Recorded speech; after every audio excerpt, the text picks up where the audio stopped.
Y digo relativamente por su aplicación en la práctica de la región, ¿no? Me estoy refiriendo especialmente a América Latina, porque desde el punto de vista anglosajón tenemos sentencias que datan incluso del año 1861. En los Estados Unidos tenemos un leader case, es decir, un caso líder, el caso más importante, que es un caso del año 1976.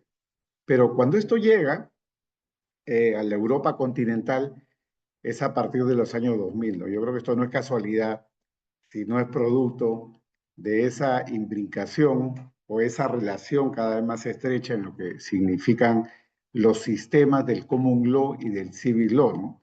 Muy acelerado, por cierto, a propósito del Estatuto de Roma de la Corte Penal Internacional, donde los juristas del derecho penal internacional han hecho esfuerzo por entender o interpretar los textos del estatuto, y cuando digo los textos me refiero a las traducciones oficiales, ¿no? Y en las traducciones oficiales, entre ellas la del español o el inglés, nos encontramos con categorías que no necesariamente responden al ámbito del common law o del civil law, sino lo que vemos ahí es una mezcla de sistemas, ¿no? Y uno de esos problemas tiene que ver precisamente con el elemento subjetivo.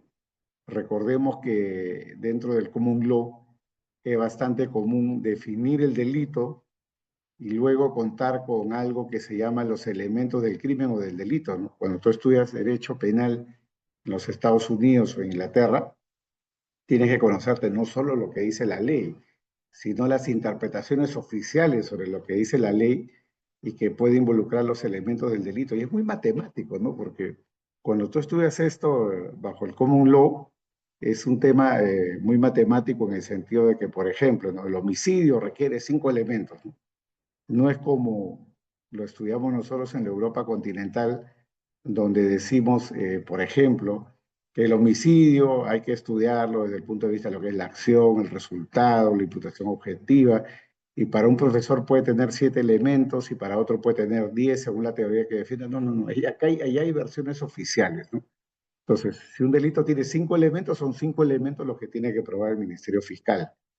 Y esto que se puede ver muy claramente en el Estatuto de Roma, porque además del Estatuto están los elementos de los crímenes, donde se tasa, ¿no? ¿Qué es lo que tiene que probar la Fiscalía Internacional para un caso concreto?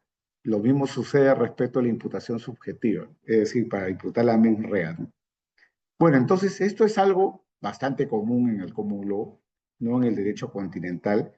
En el derecho continental nosotros todavía nos seguimos moviendo con las categorías de dolo y culpa, y esas son las categorías que nos permiten a nosotros diferenciar no solamente la gravedad del delito, sino especialmente nos permite diferenciar lo que significa la punición, ¿no?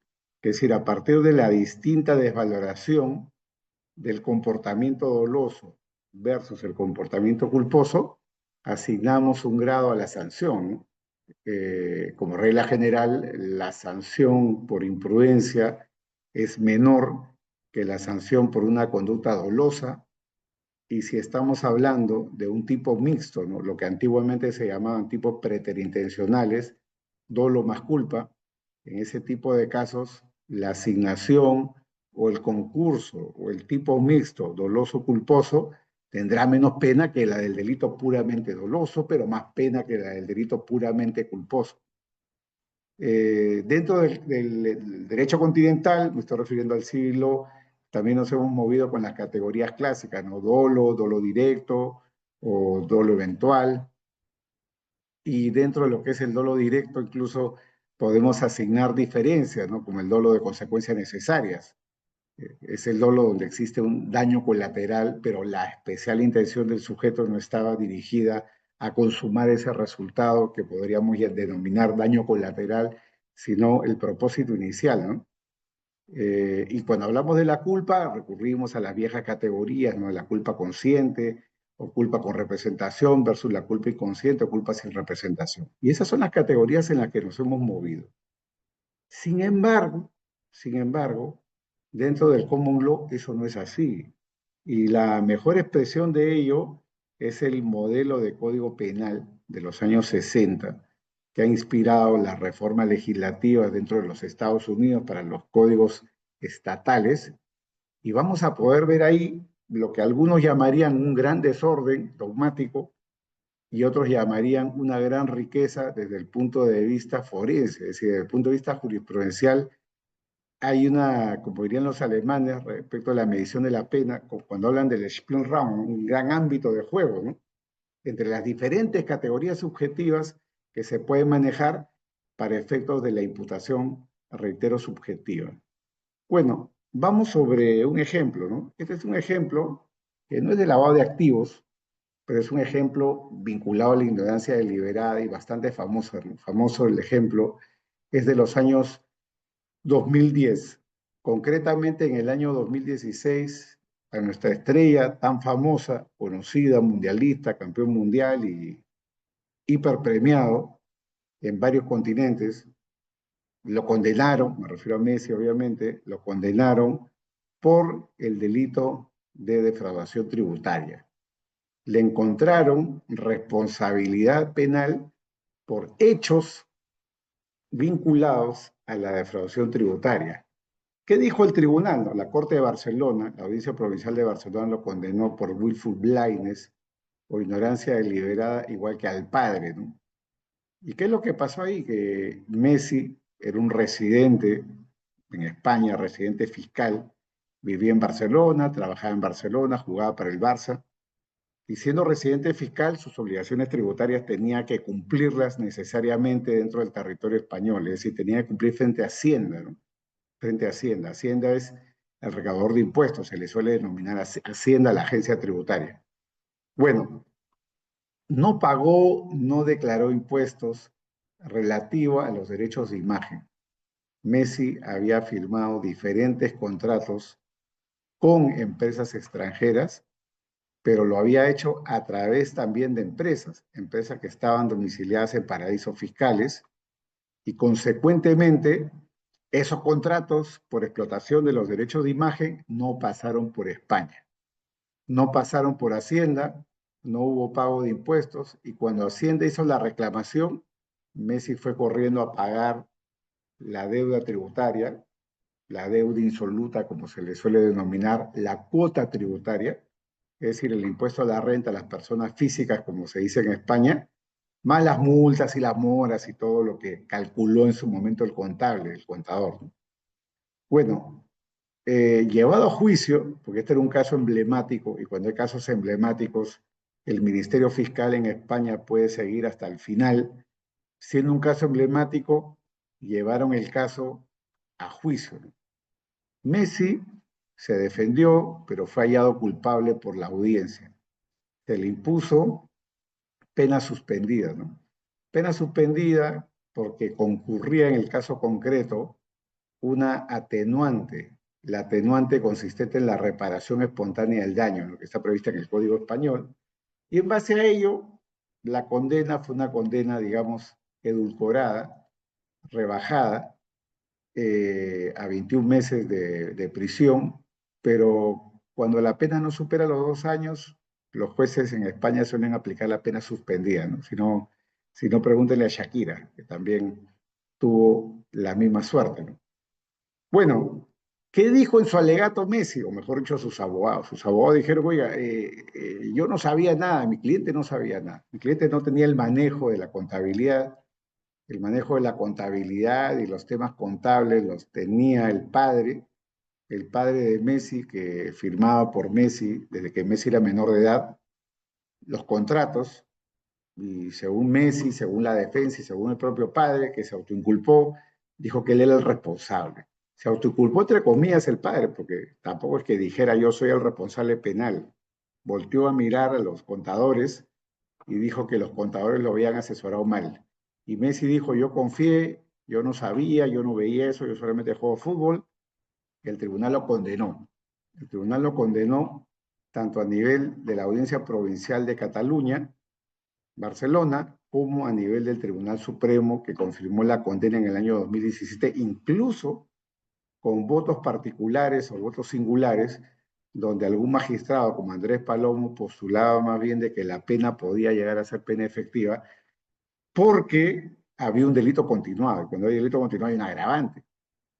Bueno, en el caso concreto, willful blindness, ignorancia deliberada, y le dijeron, oiga, esto es ignorancia deliberada porque usted además se ha beneficiado de esto. Usted no puede decir que con tantos ingresos, con tantos millones por derechos televisivos, derechos de imagen, que usted ha cobrado durante los años acotados, usted recibía el dinero y le parecía normal no tener que pagar impuestos. Y él decía, ese es un asunto de mi padre, es un asunto de los contables. Bueno, no es que le creyeran o no le creyeran, podían creerle. Y es más, la condena parte de creerle, ¿no? Que el asunto lo veían los padres y los contables. No es que no te creo y tú sabías y no te creo, no, no. Punto de partida era te creo. Vamos a suponer que es verdad que tú no manejabas estos temas y que lo manejaba tu papá y lo manejaban los contables.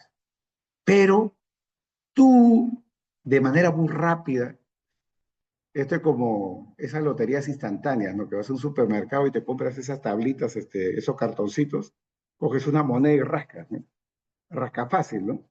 Y ves ahí si estás premiado o no. Algo parecido. Oye, de una manera simple o fácil, como una lotería instantánea, tú podías averiguar, indagar y saber que tenías obligaciones tributarias. Entonces, no vengas a decir que no sabías, porque tú pudiste saber y decidiste no conocer, decidiste no saber, decidiste ser como el avestruz que mete la cabeza bajo la tierra.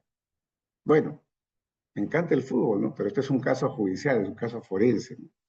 Condena, 21 meses de prisión, pena suspendida, condena confirmada por el Tribunal Supremo. Por ahí va la willful blindness, ¿no? Willful blindness se le suele traducir como ignorancia deliberada, algo así como para utilizar una expresión popular, ¿no? Sin querer queriendo, ¿no? Es decir, no quería, pero sí quería, ¿no? Entonces, en los casos de willful blindness, para decirlo en términos simples, el autor del delito o el partícipe, es decir, el sujeto activo del hecho, decide no conocer, es decir, tiene un grado de conocimiento que no es profundo, tiene un grado de conocimiento de los elementos del delito, pero en el ámbito de la probabilidad o en el ámbito de lo potencial. Es decir, es un conocimiento de algo que es probable. No es como el conocimiento de quien dispara la cabeza de una persona a 10 centímetros, ¿no? Y sabe y tiene la certeza de que apretando el gatillo lo va a matar. No es así, ¿no? Es una situación en la cual el sujeto realiza una conducta, sabe que la conducta que él realiza podría potencialmente acarrear una determinada consecuencia lesiva para algún bien jurídico y decide seguir adelante. Es decir, toma la decisión de continuar con la ejecución de la conducta, el llamado de la norma no funciona si queremos hablar de culpabilidad, no hay motivación, la motivación es cualquier otra menos la motivación de cumplir con el mandato normativo. Entonces, en la willful blindness, requisito número 1, el sujeto tiene un grado de conocimiento que podríamos denominar inicial, ¿no? Tiene un grado de conocimiento inicial. En el caso Messi, ese grado de conocimiento inicial es, oye, estoy recibiendo plata por derechos televisivos, pero no quiero saber más. Un grado de conocimiento inicial que no implica la certeza de la afectación de los intereses que protege la norma penal, sino implica la posibilidad de esa afectación. ¿Qué es lo que haría, como se suele decir en el derecho romano, ¿no? El bonus pater familia, el buen padre de familia, cuando decimos en el ámbito del derecho penal, ¿no? ¿Qué haría el ciudadano, ¿no? Desde el punto de vista de sus competencias, ¿no? El ciudadano se informaría, el buen ciudadano, un ciudadano que cumple con su rol, es un ciudadano que se informa. Y en el caso de Messi, pues podía ser, ¿no? No era una persona sin recursos o no era una persona sin capacidad de poder contratar una asesoría fiscal contable adecuada para poder salir de ese error, pero decidió no hacerlo, decidió mirar para otro lado, decidió seguir para adelante, ¿no? Otro ejemplo, un ejemplo del mundo de los abogados, ¿no? El cliente que viene, te toca la puerta y te dice, oiga, abogado, licenciado, como le llamen, necesito que usted me arregle este caso. Y cuando el abogado le quiere empezar a explicar que conoce determinadas personas, que puede ejercer influencia, le dice, no, no, no, saque, no quiero saber, no me interesa.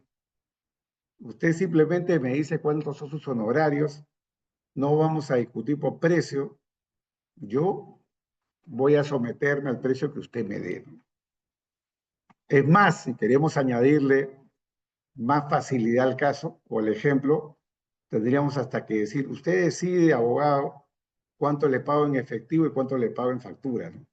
Ya, hablar de más complejidad, para tener el ejemplo con más claridad. Oiga, pero yo pienso hacer, no, no, no, no me cuente abogado, no, no quiero saber, no me interesa, no perdamos tiempo, ¿no? Es como en las películas americanas, cuando el cliente le quiere contar al abogado si es inocente o culpable, y el abogado le dice, no, no, no, no, o sea que no quiero contaminarme, no me cuentes si eres inocente o culpable, si lo hiciste o no, no me cuentes eso, no quiero saber, no quiero contaminarme, lo habrán visto ustedes en las películas. Claro que ahí no hay ninguna consecuencia porque el abogado no está emprendiendo una conducta delictiva, sino una conducta de defensa, ¿no? Y como dice Alan Dershowitz, profesor de la Universidad de Harvard, líder en el caso de Von Bülow, para los que recuerden ese caso y el libro, ¿no? Reversal Fortune, decía Alan Dershowitz que no importa si sus clientes son inocentes o culpables, ¿no? Lo que importa es que tú lo puedes defender y puedes lograr su inocencia dentro del Estado de Derecho. Puede ser que se trate de un verdadero positivo, pero por la deficiencia del sistema puede convertirse en un falso negativo. Es decir, puede ser que tu cliente sea verdaderamente culpable, pero que por la deficiencia del sistema, por el mal procesamiento, puede ser de que resulte siendo declarado inocente o que realmente sea culpable, es decir, un falso negativo, ¿no? Bueno, entonces hay abogados que toman la decisión de no saber si el cliente es inocente o culpable, no les interesa, ellos trabajan con los hechos, trabajan con la evidencia y sobre esa base hacen la defensa y a veces tienen éxito. En el caso del que emprende una conducta que puede lesionar un interés protegido por la ley penal, la situación es diferente. Y hablando de lavado de activos, la foto se transforma totalmente, porque en el ámbito del lavado de activos, como todos o casi todos debemos de saber, y ahí no cabe, por favor, willful blindness, en el mundo del lavado de activos hay los llamados sujetos obligados. Los sujetos que no es que si conocen bien y no tan bien, son sujetos que tienen que saber, son sujetos que tienen el deber de conocer. Por ejemplo, el banquero se tiene que interesar sobre el origen de los fondos de un cliente. No es que mira para otro lado, no es que estuvo muy ocupado, no es que tenía mucha carga de trabajo. No, no, no. El banquero, por siendo un sujeto obligado en casi todos los países, incluyendo nuestra legislación en Hispanoamérica, tiene el deber de saber del origen de los fondos. Entonces él no puede decir ignorancia deliberada. A lo que voy es a que en los casos de lavado de activos la situación se torna mucho más compleja porque en los casos de lavado de activos nos vamos a encontrar con una gran franja que está, digamos, regulada por lo que se suele denominar el SPLAF, el Sistema de Prevención de Lavado de Activos, Financiamiento del Terrorismo, donde los sujetos obligados tienen deberes especiales de conocimiento.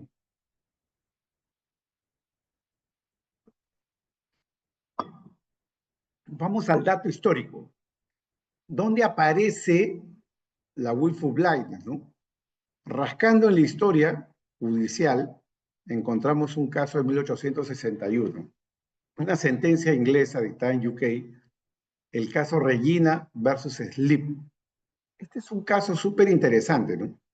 Donde un sujeto era comerciante de metales, no me estoy refiriendo a metales preciosos, sino a hierro, metales de esa naturaleza, ¿no? Y bueno, él vendía al peso estos metales, hierro, acero, en general, y en una de esas ventas vendió dentro de una suerte de balde, depósito, una cantidad de metal que estaba o que venía, digamos, de tornillos, ¿no? Tornillos de puentes, tornillos de barcos, ¿no? Tornillos muy pesados y muy grandes, ¿no? La caja estaba llena, el repositorio estaba lleno de eso, y le imputaron el delito de malversación. ¿Por qué malversación? Porque los tornillos eran de propiedad pública. Y en ese entonces, como quedará rastro todavía en algunos de los países, en los postes de luz o en los puentes o en las tapas de los buzones o en las cabinas telefónicas antiguas hay un sello del Estado, ¿no? Hay un sello o hay una identificación, una señalética del Estado. Y en este caso los tornillos tenían esa señal. Entonces, lo querían condenar porque él debió saber, no sabía, pero debió saber. Al final lo absolvieron porque el tribunal dijo que este era un caso que no implicaba intencionalidad, no implicaba purpose, ¿no? Que es el propósito delictivo, porque el sujeto no conoció. Es más, en el caso concreto, para que tengamos una idea dentro del balde o recipiente, en algunos casos esos tornillos estaban tan oxidados que había que rascar para descubrir si efectivamente había un sello o no. Lo absolvieron. En el año 1899, caso 2, en el caso Spurs versus United States, hubo un caso de fraude, cheques sin fondos, ¿no? Y fue condenado el sujeto en primera instancia. El sujeto dijo que él no sabía que los cheques no tenían fondos, que él no llegó a verificar, que él confió en que habían fondos dentro de, digamos, que dentro de la representación de lo que es el cheque, como dentro de la cuenta, para ser más específico, contra la cual se giraba el cheque, cuando no era así, ¿no? Y él era un certificador, o sea, no era él el girador del cheque. El girador del cheque, el dueño de la cuenta tiene que saber si la cuenta tiene dinero o no. Él era el girador. Siendo el girador, no siendo el girador, sino un certificador del sistema bancario, él pudo verificar, pudo saber, pudo conocer que el cheque no tenía fondos, pero no lo hizo. Frente a eso, fue condenado, pese a esa duda sobre el grado de conocimiento, pero el Tribunal Supremo lo absolvió. ¿Por qué?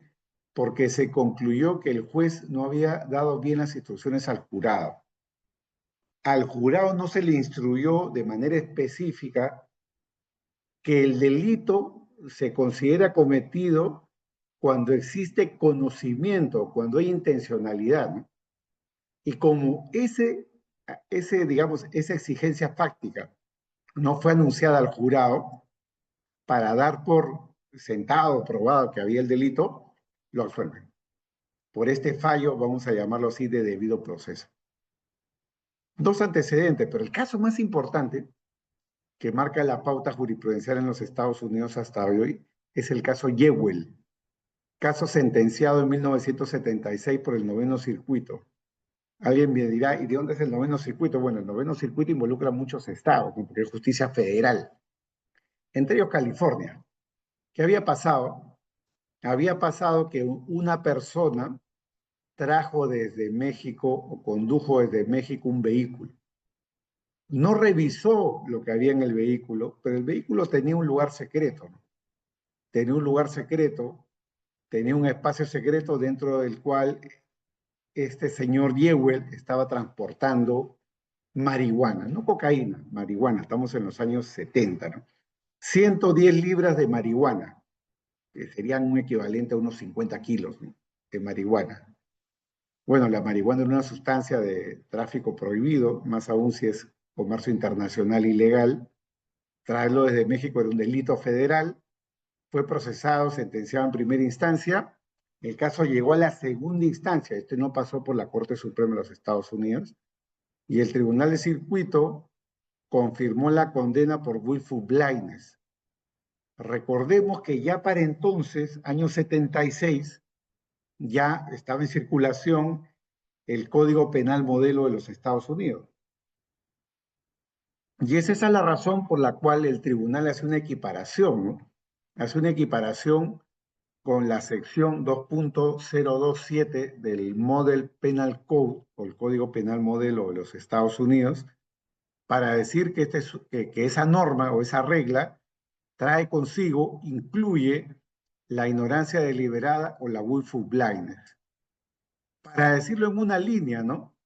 El tribunal hace una equiparación entre lo que significa, el tribunal hace una equiparación, perdón, entre lo que significa, ¿no? Eh, Conocimiento pleno, propósito delictivo, con lo que puede significar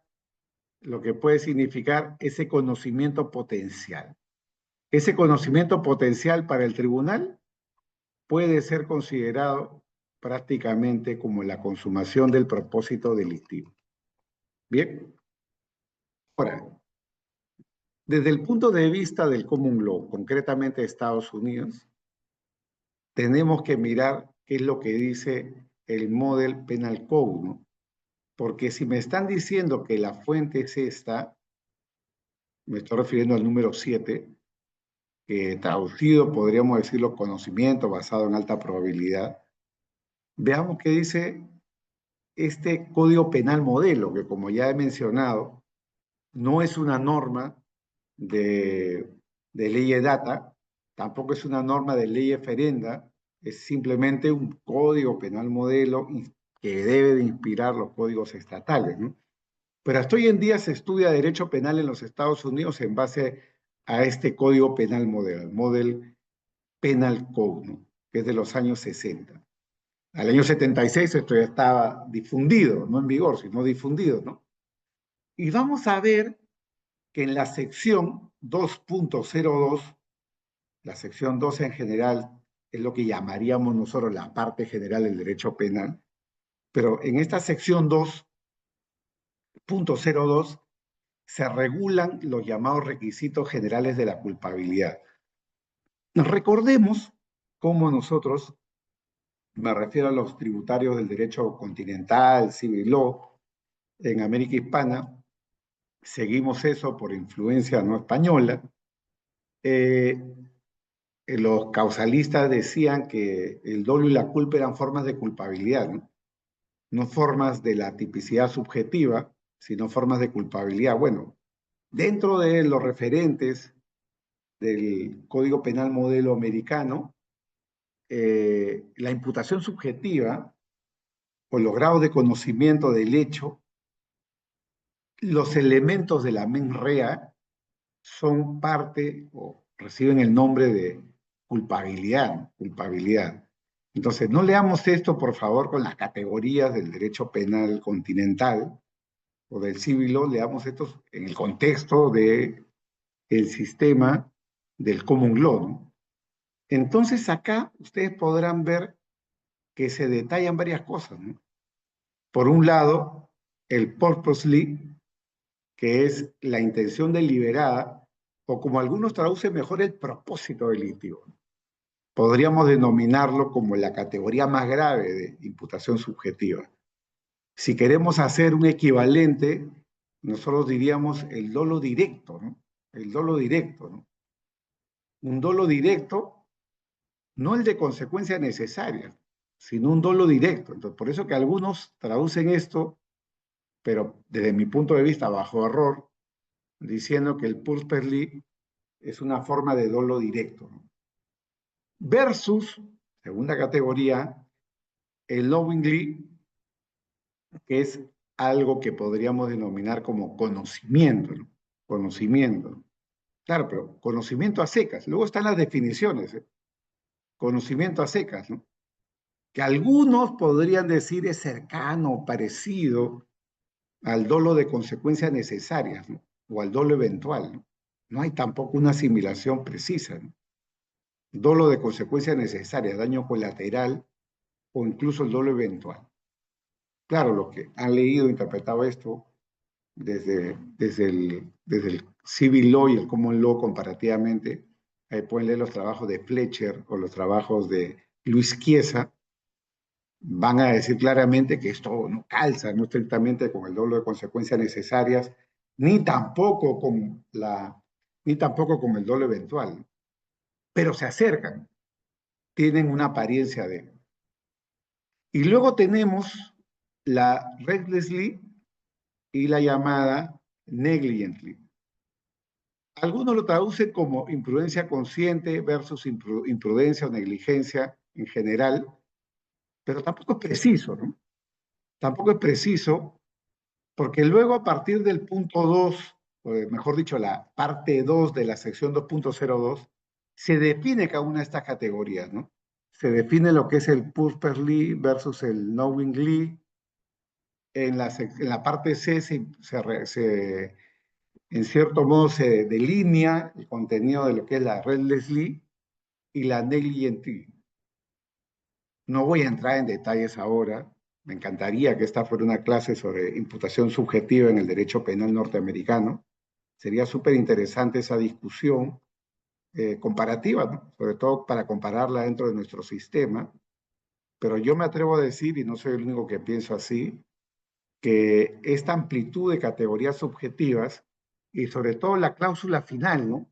La cláusula final, que es la del número 10, que permite al juez jugar con la pena del delito en virtud de la imputación subjetiva según esas 4 categorías y otras más que mencionaré ahora, eh, implica que hay una diferente desvaloración entre el comportamiento doloso y culposo, que es uno de los fundamentos centrales de la imputación subjetiva dentro del derecho penal continental, ¿no? Pero con más opciones. Mientras en el derecho penal continental estamos en el binomio dolo-culpa, porque incluso, por lo menos taxativamente hablando, el dolo eventual no tiene menos pena en la ley, por lo menos en el derecho comparado que he podido revisar, no tiene menos pena que el dolo directo, como que la culpa inconsciente no tiene una pena diferente a la culpa consciente, pese a que podemos encontrar distintos grados de desvaloración. Lo cierto, lo cierto es que en el ámbito del derecho penal, del common law, esas diferencias son diferencias un poco más marcadas y aunque las categorías dogmáticamente puedan discutirse porque algunas pueden superponerse a otras, lo cierto es de que el juez cuenta con más ámbito, ¿no?, de discrecionalidad para poder recorrer la pena entre el mínimo y el máximo, y más aún si tenemos en cuenta, lo cual ya sería materia de otra conferencia o discusión, las Sentencing Guidelines, ¿no? Las Sentencing Guidelines es una herramienta, un instrumento que no es una ley, pero es la guía para sentenciar que utilizan los jueces para tratar de hacer viable o cumplir el principio de igualdad dentro de la jurisprudencia. Bueno, entonces, mencionadas, mas no definidas esas 4 categorías, purposely, knowingly, recklessly y negligently, lo cierto es de que hay una categoría distinta, ¿no? Y esa categoría distinta, o esas categorías distintas, mejor dicho, podemos verla en los numerales 6 y siguientes, ¿no? Porque tú en el numeral sexto, esta es una traducción libre, hay el concepto de lo que podríamos denominar intención deliberada condicional. Y es cuando sucede que el sujeto conoce, no tiene el propósito específico respecto de un elemento del delito, pero ese propósito o ese conocimiento, queremos decirlo así, está cumplido, se considera cumplido, salvo que la condición, es decir, el propósito, excluye el daño o el mal que la norma penal intenta evitar. Claro, entonces el sujeto, cuando la ley exige intencionalidad, esa intencionalidad está cumplida, incluso cuando es una intencionalidad condicional, bastando con que el sujeto, dentro de ese conocimiento, esa intencionalidad condicional, no excluya, ¿no?, el daño potencial para el interés protegido. Y bueno, llegamos ahora al punto 7, ¿no? En el punto 7 está lo que se suele llamar la willful blindness, ¿no? Entonces, muchos equiparan la willful blindness con el numeral 7, ¿no? Conocimiento basado en alta probabilidad. Cuando el conocimiento de un hecho específico es un elemento del delito, se considera que la persona lo conoce si es consciente de una alta probabilidad de que exista, a menos que crea sinceramente que no existe. Claro, si cree sinceramente que no existe y lo puede probar, eso ya no es propósito, eso ya no es intención. Eso no podría ser bajo ningún concepto dolo. Entonces acá el ámbito de la willful blindness es un ámbito en el cual el sujeto conoce la probabilidad y continúa o sigue adelante con la conducta. Un gran sector de la doctrina de los Estados Unidos equipara o considera que esto regula la willful blindness, ¿no? Otro sector considera que no. Y yo soy uno de los que cree así. Yo no me he formado bajo el derecho penal norteamericano, pero me ha acercado al derecho penal norteamericano, a su doctrina, pero especialmente me he acercado a los que interpretan el derecho penal norteamericano con las categorías, comparativamente hablando, del derecho continental, ¿no? Me estoy refiriendo a Europa continental. Entonces, desde esa perspectiva, si vamos a la finura dogmática, podríamos entender de que esta categoría, me refiero al conocimiento basado en la alta probabilidad, es algo más cercano al dolo eventual que a la willful blindness, ¿no? Y luego está el caso regulado en la sección 8, que es la relativa a la willfulness, que no voy a comentar ahora ya por razones de tiempo, ¿no? Pero en todo caso, hemos entrado hasta acá con un ejemplo en qué consiste la willful blindness, cuál es su perímetro o radio de alcance. Hemos visto sus antecedentes, en particular el leading case, y hemos visto cómo el leading case, ¿no? El caso líder del 76, que se remite al Código Penal Modelo, nos ha llevado a revisar el Código Penal Modelo para ver si realmente, y ahora explicaré por qué sí o por qué no, la willful blindness está recogida acá en el 2.7, ¿no? 2.027, ¿no? Si está realmente recogida acá. La relevancia de esta discusión, poder identificar la willful blindness y ver si es de recibo dentro del sistema legal peruano, venezolano, argentino, colombiano, mexicano o español, la relevancia es una relevancia que pasa por varias opciones, ¿no? Primera opción, decir, oye, esto tiene algún asidero dentro de lo que es, por ejemplo, el dolo eventual, ¿no? Para la mayoría de la jurisprudencia, la willful blindness es una forma de dolo eventual, es decir, no hace falta regularla expresamente, sino que es una manifestación de lo que hoy en día se conoce como dolo eventual, ¿no? Y el mejor ejemplo de ello es esta sentencia, de las tantas que hay, por cierto, en el Tribunal Español. En el Tribunal Español hay sentencias por casos de lavado de activos y willful blindness, por lo menos desde el año 2013, es la primera que yo conozco, pero por willful blindness en general hay sentencias desde hace más de 20 años. Hay sentencias desde los años 90, ¿no? Entonces, en este caso, que es un caso de drogas, por cierto, el Tribunal Supremo trata de cerrar un poco el concepto de willful blindness y prácticamente exige tres cosas el tribunal, ¿no? Que son las que están en el slide siguiente y detallaré en un momento, ¿no? Pero lo primero que dice es que en la ignorancia deliberada el sujeto tiene un conocimiento inicial, como ya había mencionado, una sospecha inicial, pero el sujeto rehúye de esos conocimientos, rehúye de esos conocimientos. Como esto ha dado lugar a tantas idas y vueltas a nivel de la doctrina española, es decir, si la willful blindness es de recibo o no, el tribunal trató de zanjar esto bajo tres requisitos que voy a mencionar ahora. ¿Cuáles son los tres requisitos que exige el tribunal para que la willful blindness se considere una forma de dolo eventual? Dice, ¿no? Primero, tiene que haber una falta de representación suficiente de todos los elementos que definen el tipo delictivo de que se trate. Corrupción, ¿no? Abogado, no me diga usted cómo hace, usted solo me da el precio. Muy bien. Primer elemento, check, ¿no? Porque si yo le hablo así al abogado, eso podría el abogado tomarlo como un caso de inducción a la comisión del delito de corrupción, ¿no? Oiga, no me importa lo que usted haga, usted tiene que resolver el caso, usted solamente me dé el precio.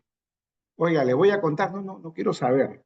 Claro, entonces el sujeto rehúye de las explicaciones y esa explicación que él no recibe, a la cual él puede acceder, es una explicación que revela, ¿no?, una indiferencia hacia los bienes jurídicos protegidos, que en este caso, el ejemplo es la Administración de Justicia. El sujeto rehúye es porque no le importa la rectitud de la Administración de Justicia, no le importa que lo público pueda estar en venta porque de su mensaje, potencialmente hablando, se puede gatillar un hecho de corrupción. Entonces, en ese ejemplo, como el del banquero que recibe depósitos de un cliente en efectivo y no le interesa de dónde viene, estamos hablando de una persona que podía conocer más y no quiso, no lo hizo. Segundo elemento, ¿no? La decisión del sujeto de permanecer en la ignorancia, ¿no?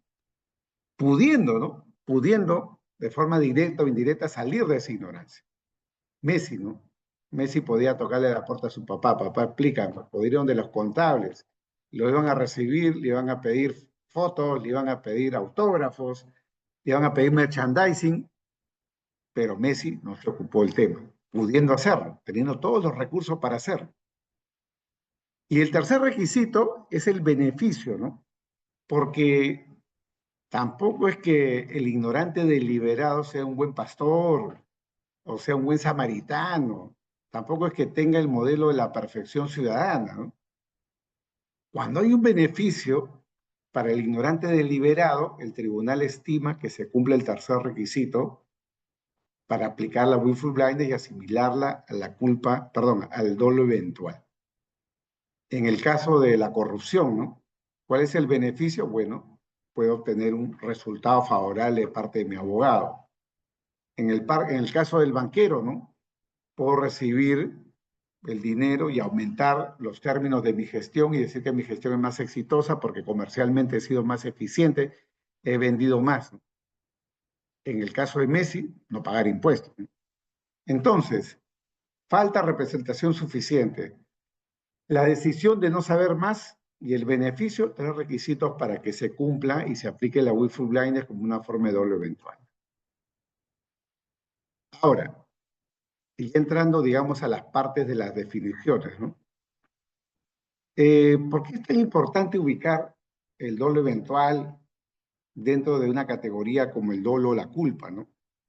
Mejor dicho, ¿por qué es tan importante ubicar la willful blindness y ver si en verdad se asimila una forma de dolo o si puede ser asimilable a una categoría culposa, ¿no? La respuesta para mí es muy clara, ¿no? Frente a las diferentes teorías en torno a la distinta valoración entre dolo, culpa o dolo o imprudencia, dentro de esas tres teorías, que está la teoría de la peligrosidad del comportamiento, se dice que la conducta del autor doloso es más grave que la del culposo, cosa que desde mi punto de vista es un argumento fácil de rebatir, porque si estamos hablando de la peligrosidad objetiva, tanto el autor doloso como culposo pueden matar, entonces objetivamente ambos pueden generar peligro concreto o lesión para el bien jurídico. Por ahí no está la distinción, ¿no? Y si vamos a la peligrosidad personal del sujeto activo, podríamos ingresar en el terreno del derecho penal de autor. Es por eso que varios autores tratan de cifrar la distinción en el ámbito de lo que podríamos denominar merecimiento de pena, ¿no? Merecimiento de pena involucra valorar, vamos a decirlo así, todos los elementos del injusto, ¿no?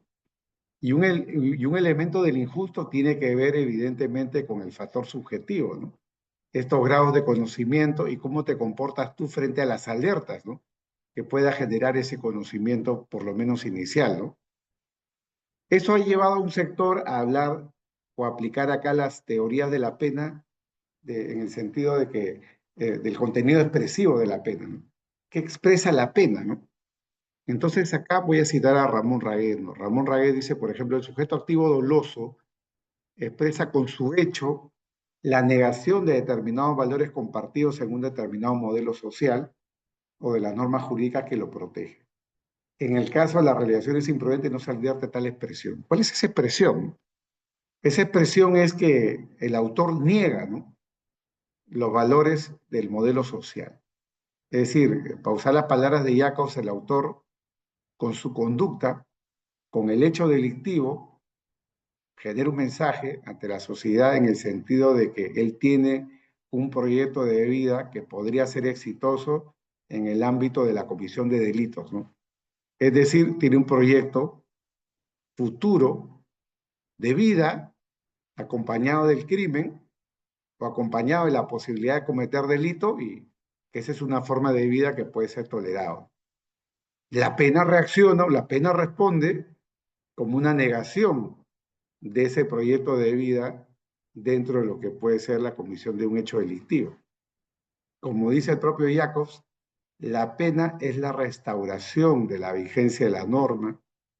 La pena es el mensaje ante la colectividad de que ese futuro del delincuente, ese futuro dentro de lo que es la comisión del delito no tiene un futuro, vamos a decirlo así, ¿no? Ese proyecto de vida no tiene un futuro. Bueno, teorías expresivas de la pena o desvaloración. Desde mi punto de vista, no me ciño a las teorías expresivas de la pena, me ciño más a una cuestión relativa a los fundamentos del ilícito penal. La conducta dolosa es, desde el punto de vista del merecimiento de pena, más grave que la conducta imprudente porque expresa una mayor desvaloración de la conducta. Es una respuesta a una conducta más disvaliosa. Y esa conducta es más disvaliosa por la peligrosidad, pero no me estoy refiriendo a la peligrosidad en el sentido de la puesta en riesgo del bien jurídico, ¿no?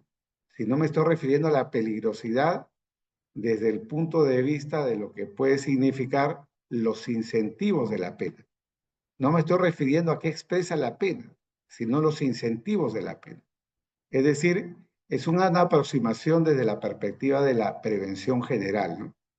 La prevención general, en la medida que comunica al autor que actúa dolosamente, es más gravemente afectada que en aquellos casos en los que el autor, por un conocimiento deficiente o por un conocimiento no actual, infringe la ley, infringe la norma, y en ese caso la prevención general no desplegó todos sus efectos, no por una conducta de desprecio del autor frente al ordenamiento jurídico, sino por ese déficit de conocimiento.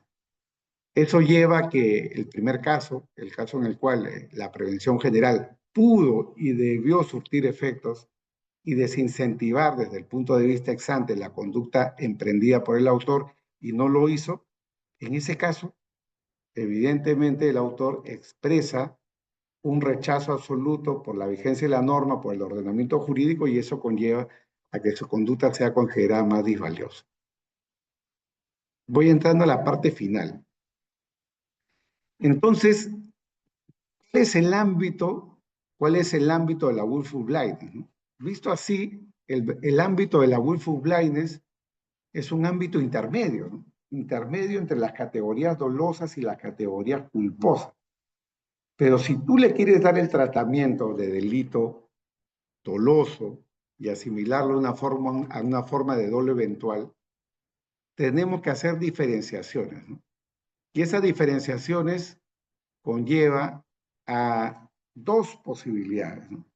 Diferenciar los casos en los que la ignorancia deliberada corresponde a lo que podríamos llamar una debilidad moral, ¿no? Es como el avestruz que mete la cabeza bajo la tierra porque realmente no quiere ver, no quiere saber, ¿no? Tiene miedo.